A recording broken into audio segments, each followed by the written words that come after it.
Story number 1. Echoes of Old Montana. Winter in Montana was unforgiving, a stark reminder of nature's dominance over man-made structures.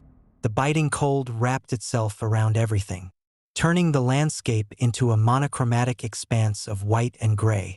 As an aspiring writer with a fascination for the paranormal, I sought out places with dark histories and restless spirits. Old Montana Prison, closed since 1979, was a beacon of such stories. Once home to some of the most dangerous criminals, its towering stone walls and iron-barred windows now stood silent, a relic of a brutal past. I arrived in the small town of Deer Creek on a frigid December morning, the air crisp and sharp against my cheeks. The townsfolk eyed me with a mix of curiosity and caution as I made my way to the outskirts where the prison lay hidden among dense pine forests. My car's headlights cut through the morning haze, illuminating the imposing facade of Old Montana Prison. The building was a masterpiece of Gothic architecture, its spires reaching towards the gray sky like skeletal fingers grasping for salvation. Armed with my camera, voice recorder, and a notebook filled with questions, I approached the main gate. The metal bars were cold and unyielding, a testament to the harsh conditions endured within these walls. As I pushed open the heavy gates, a shiver ran down my spine, not from the cold, but from the palpable sense of history that hung in the air. The silence was deafening, broken only by the occasional rustle of leaves and the distant call of a lone crow. Inside, the prison grounds were eerily quiet. The snow had blanketed everything, muffling sounds and adding an otherworldly beauty to the desolate landscape. I walked along the gravel paths, my footsteps crunching softly under the weight of the silence. The main building loomed ahead, its windows dark and empty, staring blankly into the void. I felt a strange compulsion to explore, to uncover the secrets that lay hidden within these walls. I entered the prison through a side entrance, the door creaking ominously as I pushed it open. The interior was a labyrinth of corridors and cells, each one telling a story of confinement and despair. The air was thick with the scent of damp stone and rusting metal, a reminder of the decades that had passed since the last inmate walked these halls. I switched on my flashlight, the beam cutting through the darkness as I ventured deeper into the heart of the prison. My guide for the night was an old guard named Tom, who had worked at the prison during its final years. His face was etched with lines of experience and sorrow, eyes reflecting the haunted memories of his time there. "Cell block 12 is where most of the activity happens," he said, leading me down a narrow corridor. "That's the most haunted part of the prison. Visitors often report feeling a presence, hearing whispers, and seeing shadows moving out of the corner of their eyes." We reached cell block 12, a section of the prison infamous for its brutal conditions and the harshest punishments. The cells here were larger, designed to hold the most dangerous criminals, but they were also the coldest and most unforgiving. As we approached the first cell, Tom paused, his expression turning grave. "This is where it all began." Prisoners here often felt an invisible force, something that wouldn't let them go. I set up my equipment, placing motion sensors and additional cameras inside each cell, determined to capture any signs of paranormal activity. Tom sat down on a nearby bench, the cold seeping into his bones despite his thick coat. "Be respectful," he cautioned. "These spirits are restless. They've been trapped here for too long." The night grew darker, the temperature dropping further as the clock ticked past midnight. I settled into a chair, notebook in hand, waiting for something to happen. The silence was oppressive, every creak and groan of the old building amplified in the stillness. Hours passed with no sign of movement, the anticipation building with each passing minute. Just as I was beginning to lose hope, a soft whisper echoed through the corridor, barely audible over the sound of my own breathing. "Help us!" The voice was faint, tinged with sorrow and desperation. I grabbed my voice recorder, heart pounding, trying to capture the elusive sound. But the whisper faded as quickly as it had come, leaving me in a void of silence once more. I glanced around, trying to pinpoint the source of the sound, but saw nothing out of the ordinary. Determined to stay alert, I focused on the task at hand, documenting every detail in my notebook. Suddenly, the air grew colder, my breath visible in the dim light of my flashlight. A sense of unease settled over me, a feeling that I wasn't alone. Then, I saw it. A shadowy figure moving swiftly down the corridor, barely visible but unmistakably present. My heart raced as I tried to follow its movement, the figure disappearing into the darkness as quickly as it had appeared. "Did you see that?" I whispered to Tom, who shook his head, his eyes wide with fear. "We're not alone," he said, his voice barely above a whisper. "The spirits here are more active than ever tonight."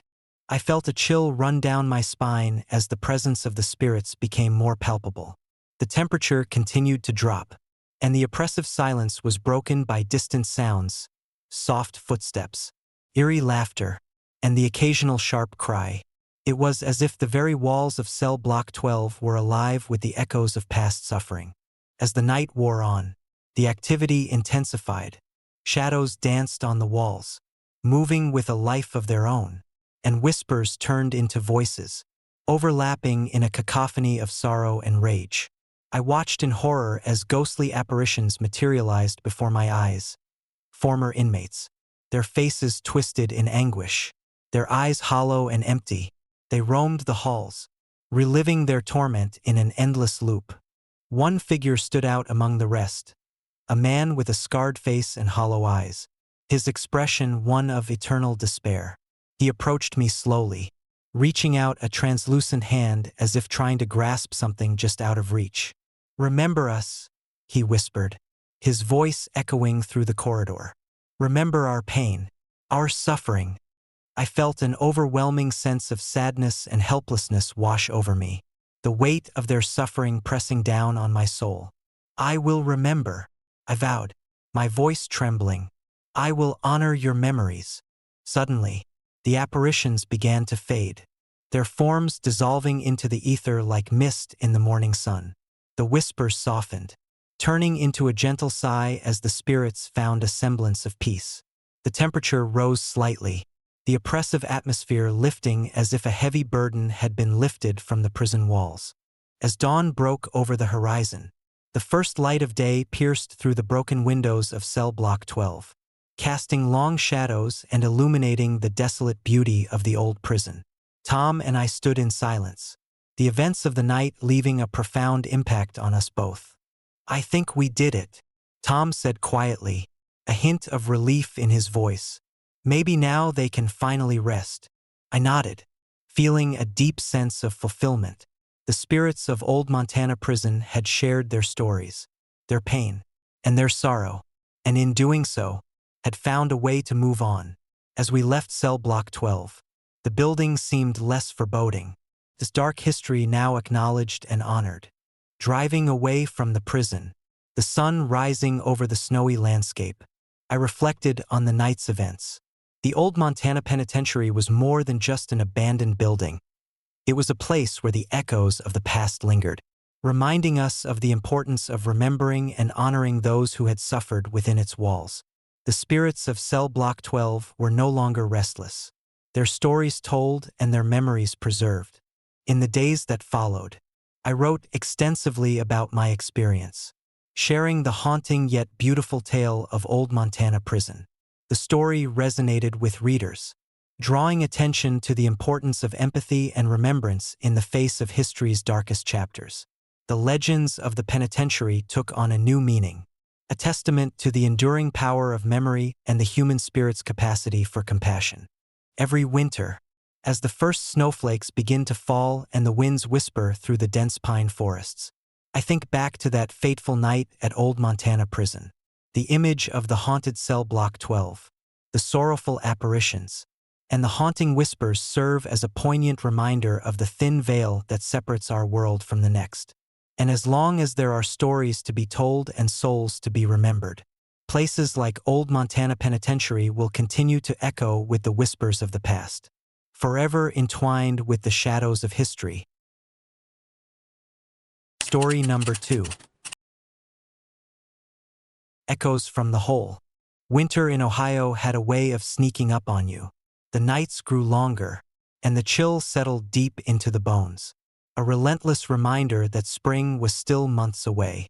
As an aspiring writer with a fascination for the macabre, I sought inspiration in places steeped in history and haunted by their past.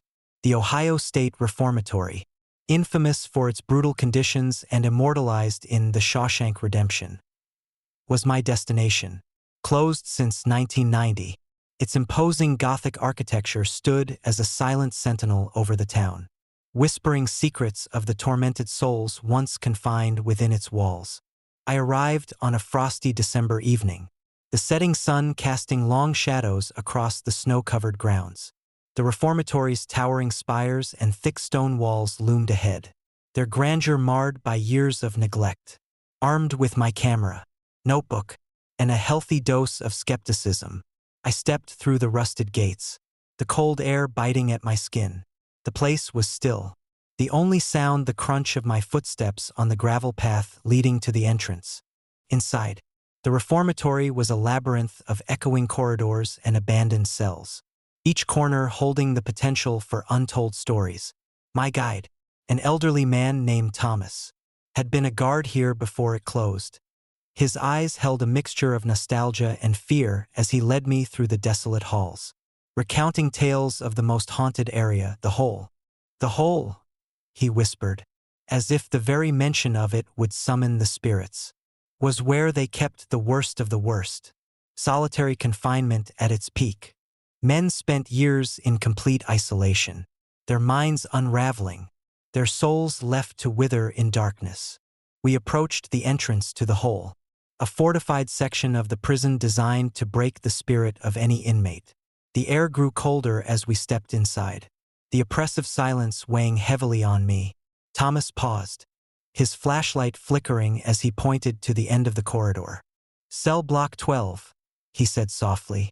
"That's where the most haunted phenomena occur. Visitors and staff have reported hearing whispers, cries, and even seeing apparitions roaming the halls. Some say the spirits of those who never left are still trapped here, their pain echoing through time." I felt a shiver run down my spine, but my curiosity pushed me forward. "Can we go inside?" I asked, trying to mask the unease in my voice. Thomas hesitated, then nodded. "Only if you're prepared for what you might encounter. The spirits here are restless. They feed off fear and sorrow." Taking a deep breath, I followed him into cell block 12. The cells were dark, their bars casting long, menacing shadows across the floor. I set up my equipment, placing motion sensors in several cells, hoping to capture any paranormal activity. As night deepened outside, the temperature inside the hole seemed to drop even further, the cold now biting through my layers of clothing. Minutes turned into hours, the silence broken only by the occasional drip of water echoing through the corridor.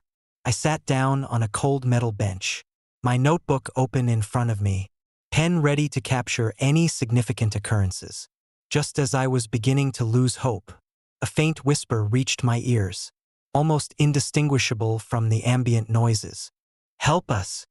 I froze, straining to listen as the whispers grew slightly louder, more coherent. "Remember us! Release us!" My heart pounded in my chest as the air around me seemed to thicken with sorrow.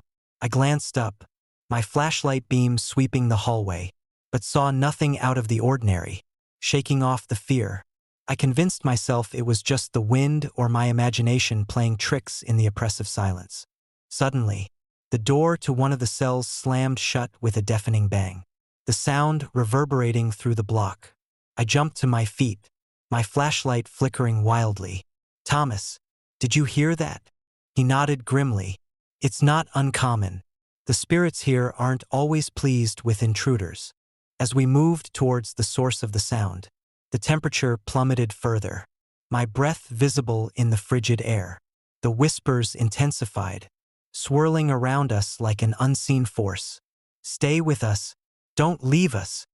I felt a presence behind me, the sensation of being watched growing stronger with each step. Turning around, My flashlight caught a fleeting glimpse of a shadowy figure standing at the far end of the corridor. The figure was indistinct, but its eyes, if they could be called that, seemed to pierce through me, filled with a haunting sadness. "Who's there?" I demanded, my voice wavering. The figure moved towards me, its form becoming clearer, more defined. It was a man, gaunt and hollow-eyed, his expression one of eternal anguish. "Why did you leave us?" he whispered, his voice echoing off the stone walls. I swallowed hard, struggling to maintain my composure. I'm sorry. I didn't mean to." Before I could finish, the figure vanished, leaving behind a lingering sense of sorrow that pressed down on me like a physical weight. Thomas placed a reassuring hand on my shoulder. "We need to leave. Now." As we turned to leave, the corridor seemed to shift, the walls closing in as if trying to trap us within their haunted embrace. The whispers became a cacophony, voices overlapping in a chorus of despair. "Remember us, release us, stay with us." Panic surged through me as I realized the severity of our situation. The spirits of the hole were not merely passive observers.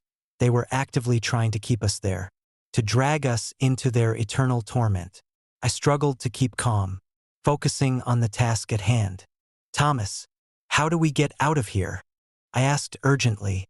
He looked around, his face pale. "We have to find the exit marked with the old symbol. It's our only chance." Navigating through the labyrinthine halls, the oppressive presence of the spirits seemed to grow stronger, their whispers turning into agonizing screams that filled my mind with fear. Every turn felt like a step deeper into darkness, the exit elusive and shrouded in malevolent energy. Finally, we reached a door adorned with an ancient, faded symbol, a broken chain encircling a key. Thomas pushed it open, revealing a narrow passage leading to the outside world. Relief washed over me as we stepped through, the cold night air a stark contrast to the suffocating atmosphere of the hole. As we emerged from the penitentiary, the first light of dawn began to break over the horizon, dispelling the lingering shadows and the night's terrors. I looked back at the reformatory, its windows reflecting the sunrise, a silent reminder of the souls still trapped within. Shaken but resolute, I knew I had to share the stories of those restless spirits, to honor their memories and perhaps offer them the peace they so desperately sought. The Ohio State Reformatory, with its haunting legacy, was more than just a historic site. It was a place where the echoes of the past still lingered, whispering their stories to those willing to listen. Every time I recount that night, I am reminded of the thin veil that separates our world from the next, and the importance of remembering those who have been lost to time. The whispers of Cell Block 12 continue to echo in my mind, a testament to the enduring power of empathy and the unbreakable bonds that connect us all, even beyond death. Story number 3. Whispers of D Block. Winter in San Francisco brings a biting chill, but nothing compares to the eerie cold that settles over Alcatraz Penitentiary after dark. My name is Alex Turner, a freelance writer with a penchant for the supernatural, always chasing stories that blur the line between reality and the unknown. When I received an invitation to spend a night at Alcatraz, diving deep into its haunted reputation, I knew I had to take it. The ferry ride across the bay was tranquil, the fog rolling in thick waves that swallowed the island in a ghostly embrace.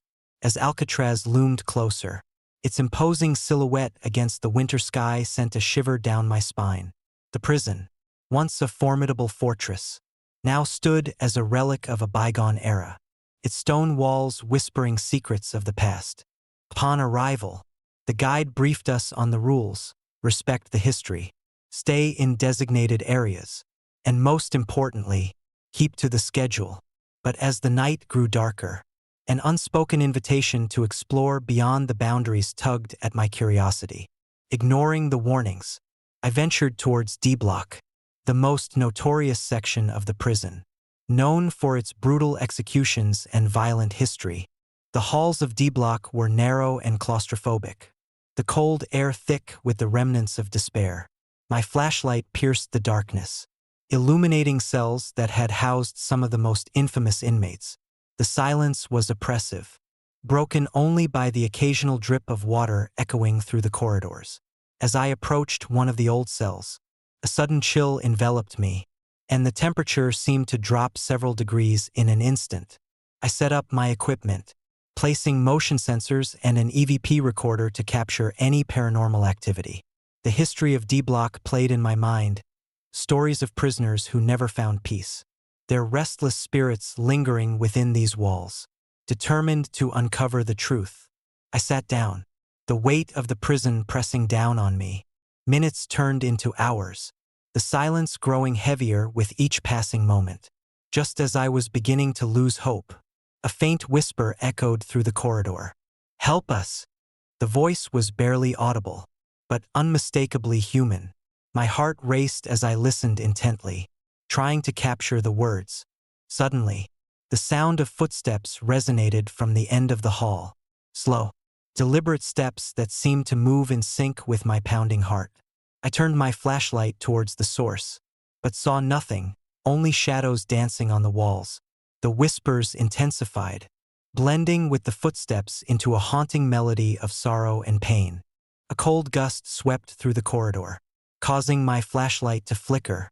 In the brief moments of darkness, I thought I saw a figure standing in one of the cells, a shadowy presence with hollow eyes staring back at me. My breath caught in my throat as I realized I wasn't alone. The air grew thick with a palpable sense of dread. The oppressive silence now filled with the ghostly remnants of the past. Summoning every ounce of courage, I approached the cell, my hand trembling as I reached out to touch the cold metal bars. "Why are you here?" I whispered, my voice barely above a breath. The whispers ceased, replaced by a deafening silence that pressed against my eardrums. Suddenly, the door to the cell slammed shut with a force that shook the entire block, plunging me into darkness. Panic surged through me as I fumbled for my flashlight, managing to get it back on. The beam cut through the darkness, revealing the cell now filled with shadowy figures, imprisoned souls trapped in an eternal cycle of torment.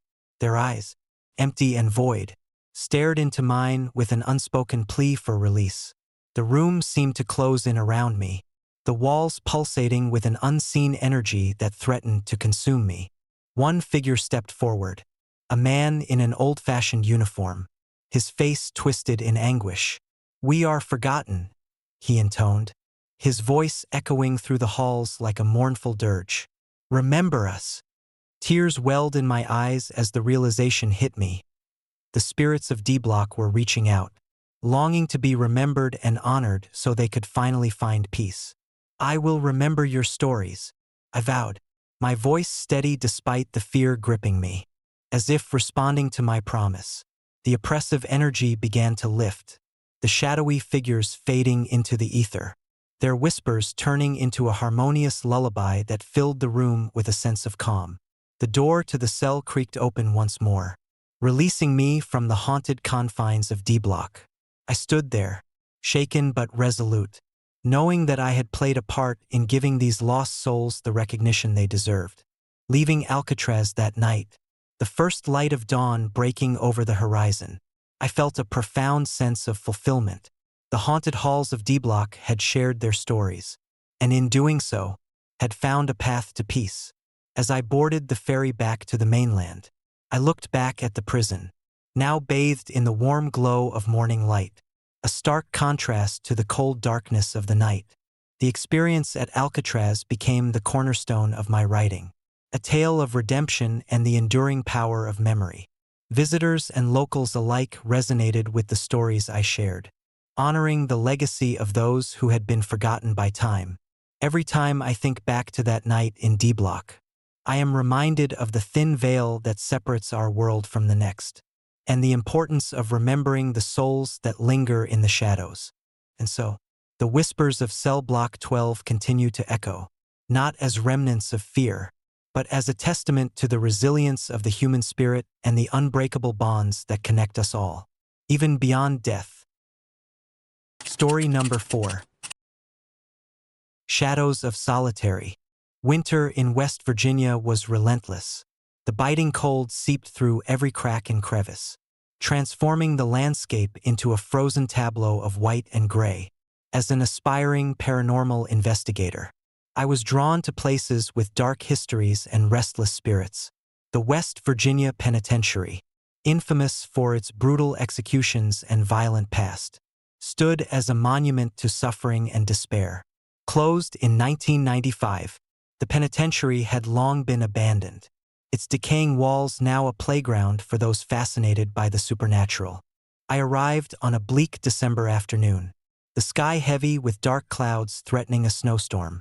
The penitentiary loomed before me, its Gothic architecture silhouetted against the overcast sky. The once formidable gates were rusted and ajar, inviting me into a world where time had stood still. Armed with my camera, EVP recorder, and a notebook, I stepped into the shadow of the penitentiary, my heart pounding with a mix of fear and excitement. The air inside was thick with the scent of mildew and decay. My flashlight beam cut through the darkness, revealing graffiti-covered walls and broken windows that stared blankly into nothingness. I made my way through the main hall, the floorboards creaking under my weight, each step echoing ominously through the empty corridors.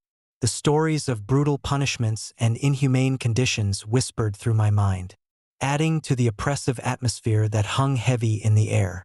My destination was cell block 12, the most haunted section of the penitentiary. Legends spoke of inmates who never found peace, their tormented souls trapped within the cold stone walls. As I approached the entrance to cell block 12, an unnatural chill enveloped me, the temperature dropping sharply. I could see my breath in the frigid air, a visible reminder of the supernatural forces at play. I pushed open the heavy door, the hinges groaning in protest, and stepped into the corridor. The walls were lined with rows of cells, each one a dark void that seemed to swallow any light that dared to enter. I set up my equipment in the center of the block, positioning the EVP recorder to capture any paranormal activity. Sitting down on a cold metal bench, I began to meditate, opening myself up to the presence of the restless spirits that haunted this place. Minutes turned into hours, the silence broken only by the occasional drip of water echoing through the halls. Just as I was beginning to lose hope, a sudden gust of wind swept through the corridor, extinguishing my flashlight and plunging me into darkness. My heart raced as I fumbled to turn it back on, the beam flickering erratically before stabilizing.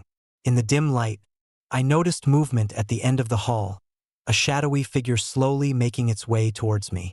Frozen with fear, I watched as the figure took shape, a tall, emaciated man with hollow eyes and a haunted expression. He moved with a slow, deliberate gait, his presence exuding a palpable sense of sorrow and rage. As he approached, I felt an overwhelming sense of despair wash over me, his silent agony seeping into my very soul. "Why are you here?" I managed to whisper, my voice barely audible.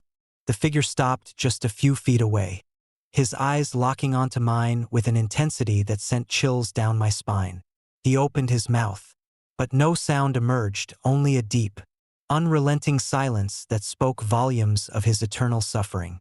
I reached out a trembling hand, desperate to offer some form of comfort, but my fingers passed through his incorporeal form, leaving me with nothing but an icy void.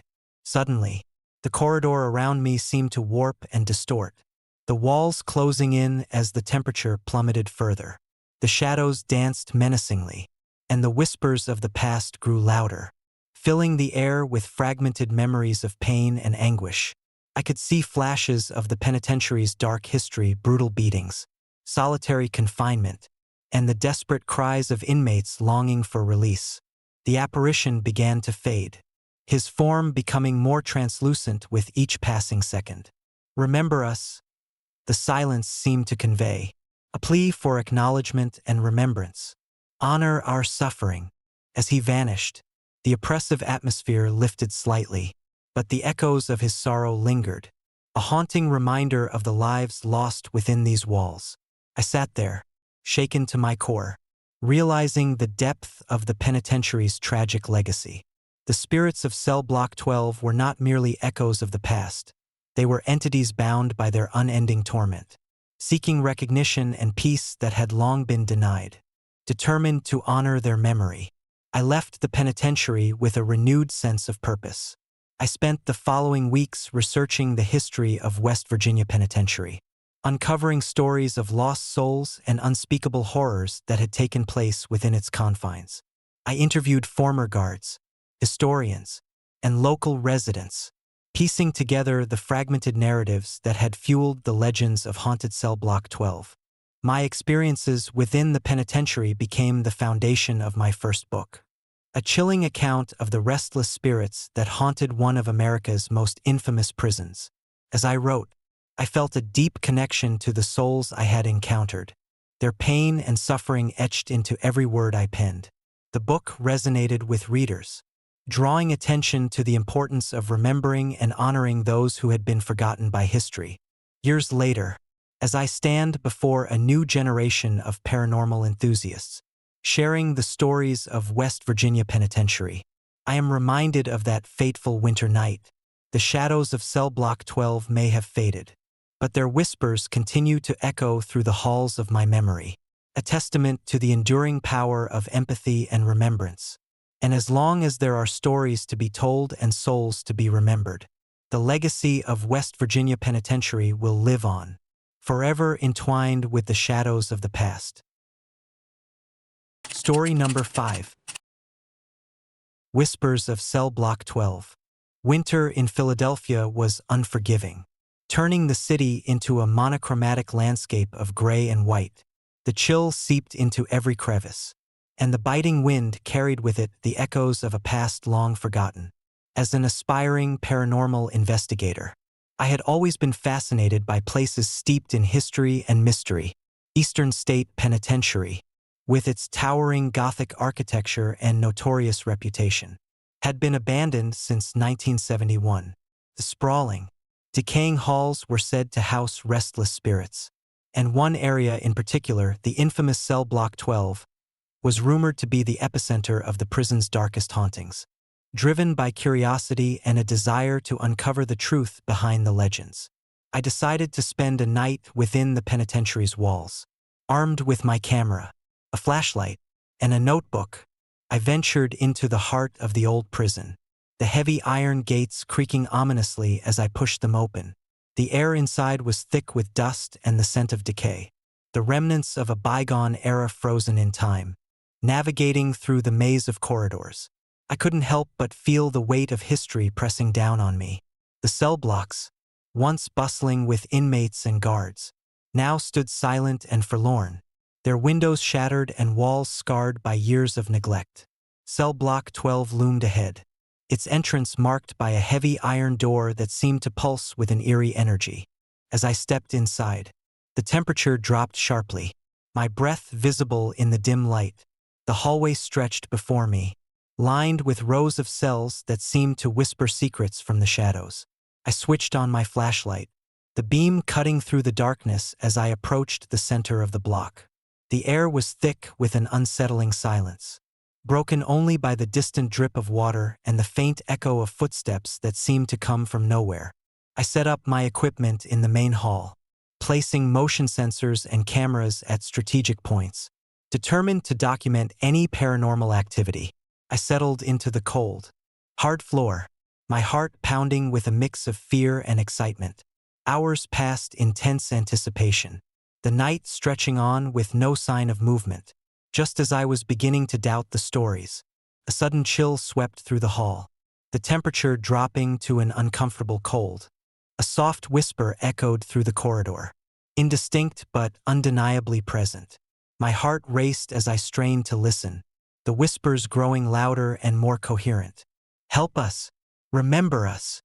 The voices seemed to seep from the very walls, a chorus of sorrow and despair that sent shivers down my spine. I grabbed my notebook, frantically jotting down the words, my hands trembling with fear. As the whispers intensified, the sound of footsteps began to materialize, their rhythm steady and deliberate. Shadows danced at the edges of my vision, flickering just beyond the reach of my flashlight. I turned towards the source of the sound, my breath catching in my throat as I saw them, ghostly figures moving silently through the hallway, their forms translucent and ethereal. They passed through the walls and each other, their presence both haunting and tragic. One figure stood out among the rest, a woman in tattered prison garb, her eyes hollow and filled with an unbearable sadness. She approached me slowly, her gaze locking onto mine with an intensity that made my blood run cold. "Why do you linger here?" she whispered, her voice echoing through the hall like a mournful wind. I stammered, unable to find my voice, the fear paralyzing me. I came to help," I managed to choke out, my flashlight flickering ominously. "I want to understand." Her form shimmered, the edges of her being wavering like smoke in the breeze. "We are trapped by our memories, unable to move on," she said, her eyes never leaving mine. "Remember us, honor us, and set us free." As she spoke, the other spirits began to gather around me, their collective presence overwhelming. The whispers grew louder, the voices merging into a cacophony of pain and longing. "Remember us, help us." The energy in the room was palpable, the very air thick with the weight of their suffering, summoning every ounce of courage. I stood up, determined to honor her request. "I will remember you," I vowed, my voice steadier now despite the fear.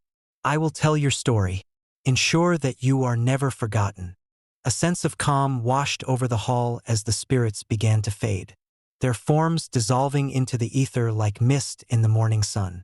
The oppressive cold lifted, replaced by a gentle warmth that seemed to breathe life back into the decaying walls. The whispers ceased, leaving behind a profound silence that spoke volumes of their eternal gratitude. I sat back down, tears welling in my eyes as I realized the significance of what had just transpired. The spirits of Eastern State Penitentiary were not just restless apparitions. They were echoes of lives marred by tragedy and injustice, longing to be remembered and honored.